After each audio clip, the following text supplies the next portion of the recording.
escrito em todos os livros sagrados, Bene Israel e, claro, na Bíblia. Quando Jesus nasceu em Nazaré, de mãe judia e pai, e na verdade veio a Jerusalém para o povo judeu, você tem os Babelim, os Namluquim e vai até os árabes, depois os otomanos, e então o britânico fez isso. Em tudo isso, quando a Palestina era um país... Você está dizendo que porque não era legalmente considerado um país, não conta? Não, porque o que estou tentando te dizer é que pensar na Palestina, ou na Palestina atual que você imagina hoje, ok, não é o que ela realmente é. Na verdade, ela não está ocupada. Embora eu ache que a maioria dos fatos apresentados nesses debates nas mesas das universidades caem em ouvidos surdos, acho importante entender a perspectiva e a psicologia da outra pessoa, além de como ela pensa sobre essas questões. Vamos conferir. Bem, é como o Destino Manifesto. Eles acreditam ter direito à terra sobre quem já vive lá, e o que era totalmente Palestina agora é Israel, restando só uma pequena parte palestina. Quando a Palestina foi um estado, em que ano? Não lembro o ano do estado, mas sei que a Nakba foi em 1947. Certo, antes da Guerra da Independência, o que ocorreu antes da Nakba? Não sei quando, mas sei que a Palestina é citada como país até em uma peça de Shakespeare, como em Otelo. Então, a Palestina, na verdade, não é mencionada como um país. A Palestina foi mencionada como uma região na área entre. O que sabemos, ainda mais do que isso, Síria-Palestina, isso foi muito antes de existir a Palestina como um país árabe-muçulmano, que nunca existiu. Na verdade, se você tiver informações sobre isso, eu gostaria de saber, porque eu nunca vi. Quem foi o primeiro presidente do Estado palestino? Muçulmano, árabe-palestino? Quem foi o primeiro primeiro-ministro? Qual era o exército e qual era a bandeira naquela época? Você sabe que a bandeira palestina só existe desde 1964. Antes disso, não havia bandeira palestina. Então, com base nisso, novamente, quando a Palestina foi um país que Israel ocupou, porque em 1948 quem controlava a terra era o mandato britânico. Por ser mandato britânico, isso é considerado aceitável. Não, espera, saímos do mandato britânico. Antes eram os otomanos, e antes disso também. E antes disso, voltando tudo até os romanos e até antes dos romanos, você sabe quem estava lá? Os judeus. Quero dizer, está escrito em todos os livros sagrados, Bene Israel. E claro, na Bíblia, quando Jesus nasceu em Nazaré, de mãe judia e pai, e na verdade veio a Jerusalém para o povo judeu, e obviamente antes disso, na Torá, que mostra e indica que há milhares de anos os judeus viviam lá. Então, se eu for baseado na sequência da história dos cananeus para os judeus, os cananeus foram exterminados, depois os judeus, depois os romanos, e então você tem os babilônios, os mamelucos, e depois você chega até os árabes, depois o Império Otomano e depois os britânicos. Tudo isso foi administrado. Quando a Palestina era um país... Estou um pouco confusa, então você está dizendo que porque não era legalmente considerado um país, não conta? Não, porque o que estou tentando te dizer é que a ideia do que é a Palestina, ou a Palestina atual que você pensa hoje, ok, não é o que realmente é. Na verdade, ela não está realmente ocupada. Deixe-me explicar, posso dizer algo? Sim, por favor. Seu argumento só faz sentido sobre legalidade, pois sou do Paquistão. Sim. E o Paquistão só se tornou um país, sabe, muito recentemente. Mas antes disso, antes de ser o Paquistão, antes de ser parte da Índia. Isso não quer dizer que os grupos que viviam no Paquistão não estavam lá, só mudaram o nome do local. Então, basicamente, você está dizendo que está realmente fazendo um bom argumento para os israelenses, porque os judeus estavam lá muito antes de qualquer árabe muçulmano naquela terra. Não estou dizendo isso, mas que as pessoas não discutem que judeus viveram lá historicamente. As pessoas estão dizendo que grande parte do fluxo de pessoas que agora estão se mudando para lá e reivindicando o direito de nascimento sobre aquelas que já viviam lá, isso está errado. E eu acho que o que você está falando, especialmente sobre judeus que vieram da Europa e judeus que vieram dos Estados Unidos, eles realmente têm um vínculo com a terra de Israel. Mas e quanto aos judeus que estavam no Oriente Médio e foram expulsos quando estavam em Israel? E então eles foram expulsos para o Iraque, Síria e Iêmen? E depois disso, eles literalmente foram expulsos desses países árabes. E eles chegaram ao Estado de Israel, ao que conhecemos hoje como o Estado de Israel. Então, basicamente, eles voltaram para a sua terra. O fato de terem sido expulsos de sua terra não significa que não possam voltar para suas terras. E o fato de as pessoas acharem que os israelenses são brancos, apenas 30% dos israelenses são brancos, 70% dos israelenses não são brancos. As pessoas não dizem que não se pode migrar, pois historicamente muitos migraram. Na Europa, por exemplo, há muitos muçulmanos. Mas essa não é a questão. Claro. Também tenho aula, mas quem fala mais é você. Claro, aí está. É verdade que pessoas foram expulsas de vários lugares, não só judeus, mas também muçulmanos e cristãos, como nas cruzadas na Europa. Ninguém está dizendo que você não pode migrar de volta ou algo assim, mas é errado dizer que você tem algum tipo de vínculo lá, quando você não mora lá há séculos, diferente de quem vive no local. Então você quer dizer que só daqui a centenas de anos poderemos dizer o mesmo sobre os palestinos? Não, Porque os judeus estavam antes. não é isso que estou dizendo, você está distorcendo. Estou tentando entender. Por isso perguntei como uma pergunta e não como uma afirmação. Você quer dizer que por terem vivido centenas de anos não podem dizer que vão voltar? É isso? Então eu estou dizendo, se daqui a centenas de anos podemos dizer a mesma coisa para os palestinos, vocês não podem voltar. Não importa se passaram centenas de anos, já passou das centenas de anos, então está tudo bem dizer isso? Não nego que isso já ocorra. Muitos palestinos são forçados a deixar suas casas, que são entregues a pessoas de fora, sendo expulsos de bairros onde têm direito histórico. Oliveiras são queimadas, eles não têm acesso à terra a qual têm direito. Você está dizendo, daqui a 100 anos, como se fôssemos ver isso acontecer, como se potencialmente isso fosse acontecer, como se já não estivesse acontecendo. Quando isso foi? Com os judeus? Se importou menos? Eu não estou dizendo que me importei menos. Porque os judeus foram expulsos da terra da Judéia e Samaria e de tudo o que conhecemos hoje como a terra de Israel, que fica entre o rio e o mar. Vamos supor que isso seja verdade, certo? Você diz que isso é uma história. Então você acha que pessoas 1000 anos depois merecem ser punidas por isso? Mas os palestinos que agora estão sendo massacrados e sofrendo genocídio por pessoas que ainda vivem lá não podem ficar chateados com isso e dizer que têm o direito de reivindicar de volta. Eles podem ficar chateados. E tantas vezes foi oferecida a paz para eles. Como foi oferecida? A paz? Plano de partição, 1947. Falo do presente. Mesmo com o cessar-fogo, continuam morrendo. Os palestinos não podem pescar em suas águas nem coletar água da chuva para beber. Você entende que isso é totalmente falso. Não só isso, porque antes de 7 de outubro, os palestinos realmente pescavam, e eu tenho muitas evidências disso. E os palestinos viviam no território de Gaza, por exemplo, sem nem mesmo uma única bota de um soldado da IDF israelense lá. Eles saíram de Gaza em 2005. Então, basicamente, e aí eles dizem, sabe de uma coisa? Bem, Israel controla a fronteira, mas Gaza também tem uma grande fronteira com o Egito. E eles podem entrar e sair, mas o Egito está impedindo a maioria deles de entrar e sair. Então, a alegação é dizer que os palestinos não têm permissão para pescar onde eles realmente estão pescando. Antes de 7 de outubro, hoje em meio à guerra, porque o Hamas tentou invadir e tomar o... Então... Você está dizendo que tudo isso é por causa de 7 de outubro, nada aconteceu antes de 7 de outubro. Muita coisa aconteceu em 7 de outubro de 1947, porque todo mundo fala, 67, 48. Não, eles voltam, eu volto muito antes, eu volto até quando o profeta Maomé veio ao mundo, que foi no século VII, e isso é cerca de 7 séculos depois de Jesus nascer, milhares de anos após os judeus estarem na terra de Israel. Então, basicamente, nessa sequência, temos os judeus na terra, depois os cristãos, sendo que um judeu, Jesus como judeu, nasceu em Belém. E diz, não sei se você está familiarizado com um pouco de árabe, mas na Bíblia, em árabe, eles.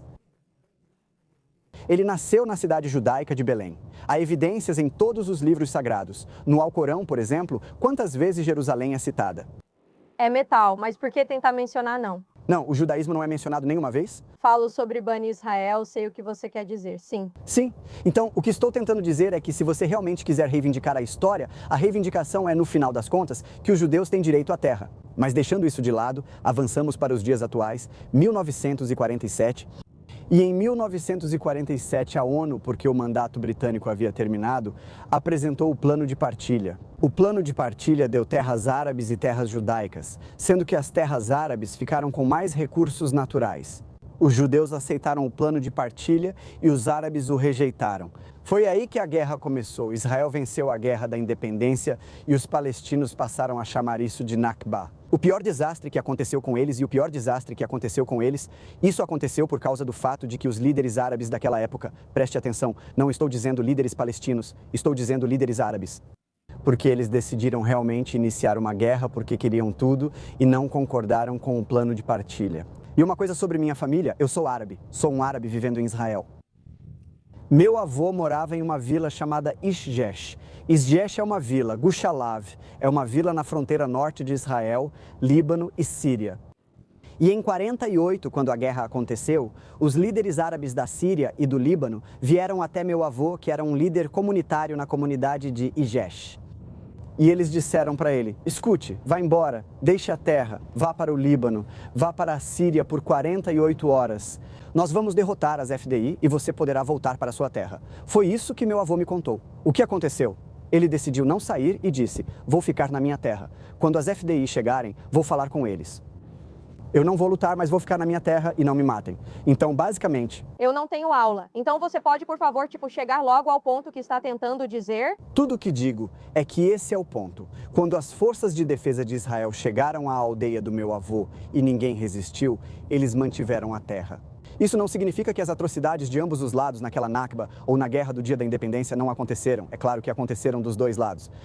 Mas a questão principal é que quando as pessoas trazem informações falsas sobre tudo o que aconteceu na história, ao longo de toda a história até hoje.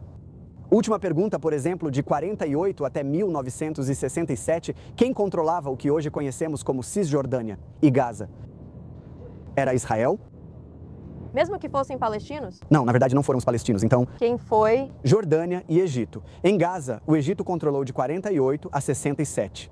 E a Cisjordânia foi controlada pela Jordânia de 48 a 67. Por que eles não deram um país para a Palestina? Por que mantiveram aquela terra como jordaniana e egípcia? Veja quantas vezes eles tentaram, mas ao invés de buscar uma solução, apenas mantiveram tudo igual. E então, lá nos anos 90, Bill Clinton disse: nós oferecemos aos palestinos. E ele disse isso em uma entrevista ao vivo: nós oferecemos a eles toda a Cisjordânia com até 4% de troca. Territórios com Israel, terras israelenses e controle total de Gaza, com um túnel ou uma ponte entre Gaza e Ramallah para conectar, e com Jerusalém Oriental como sua capital. Tudo isso foi rejeitado pelos palestinos.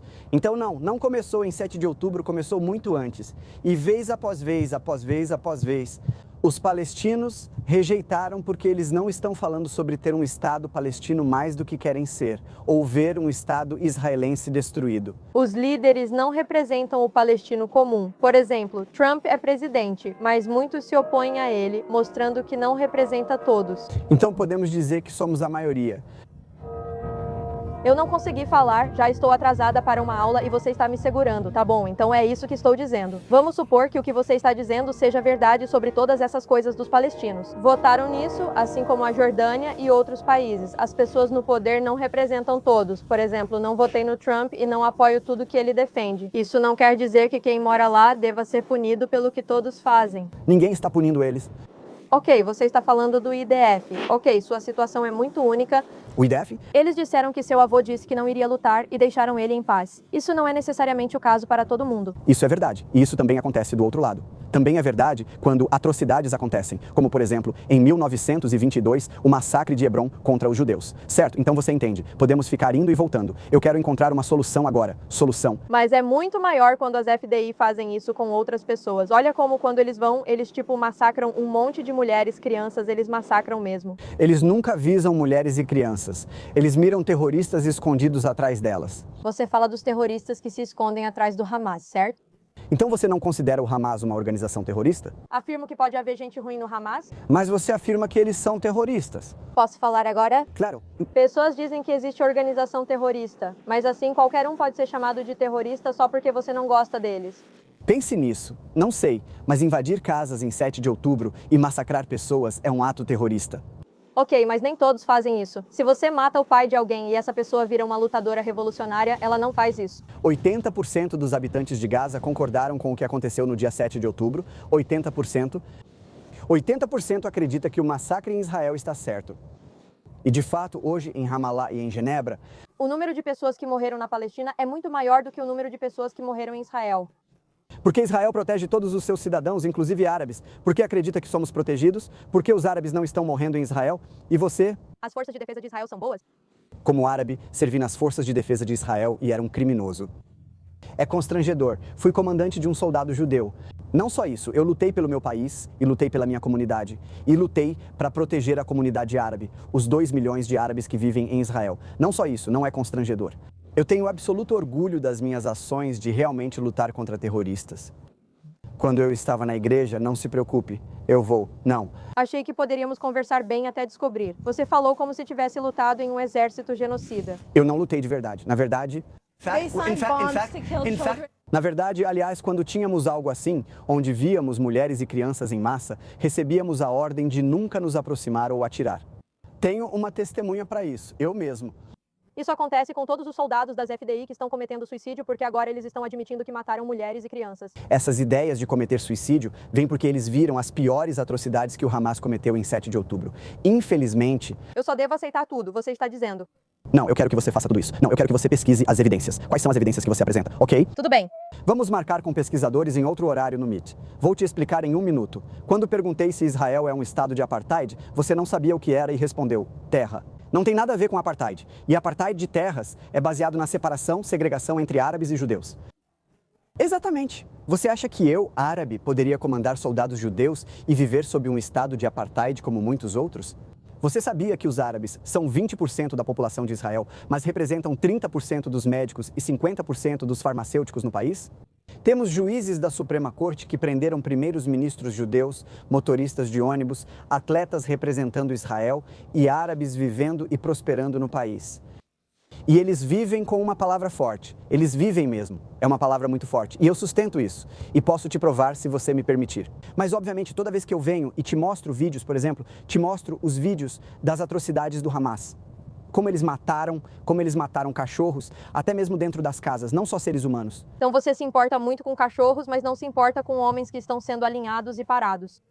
Pegam apenas uma palavra do que digo. Mataram bebês, mulheres e homens. As forças de defesa de Israel fazem isso conosco. Tempos difíceis. Então você diz que, por não manter a conversa, eu controlo o microfone e peço para olhar para ele. Obrigado pela participação. Procure se informar mais. Sou bem informado sobre minha realidade. Moro em Israel. Como árabe, eu lutei no exército mais moral do mundo. Muito obrigado. Qual é o nome dela? Isso foi bem que engraçado, eu realmente não sabia disso. Essa história por trás do avô dele, que na verdade estava em Israel durante a guerra de 1948, eles realmente o ignoraram quando os exércitos árabes mandaram ele ir embora. Acho que esse momento marcou muito e moldou sua visão desde cedo sobre os judeus, que não estamos apenas indo de porta em porta nas casas dos árabes, matando-os e tomando suas casas por algum motivo insano. Por um lado, eu entendo aquela garota estar com pressa, porque eu me lembro de quando eu estava na universidade. Era muito irritante quando alguém te importunava numa mesa enquanto você ia para uma aula, entendo isso. Mas, ao mesmo tempo, né, eu sinto que a maioria dessas pessoas que defendem a causa palestina e o movimento pró-Hamas, basicamente são essas pessoas que ficam indo de evento em evento, tentando expressar suas opiniões com a visão de mundo que tem atualmente sobre a conversa, sobre o tema, sobre o conflito, e eles não conseguem realmente fazer uma pausa e ouvir as informações reais que estão sendo divulgadas, ver as perspectivas reais de pessoas árabes e muçulmanos que vivem em Israel, dizendo que essa não é a realidade deles. E, sabe, isso mostraria uma imagem tão diferente, obviamente, a mente dessa mulher estava, tipo, sobrecarregada, sabe? Um árabe muçulmano que lutou nas forças de defesa de Israel está defendendo suas ações no país, o que a deixou completamente chocada. Tenho certeza de que ela ficou marcada por essa interação, pois não imaginava que isso pudesse acontecer. Mas, novamente, qualquer um que já esteve em Israel...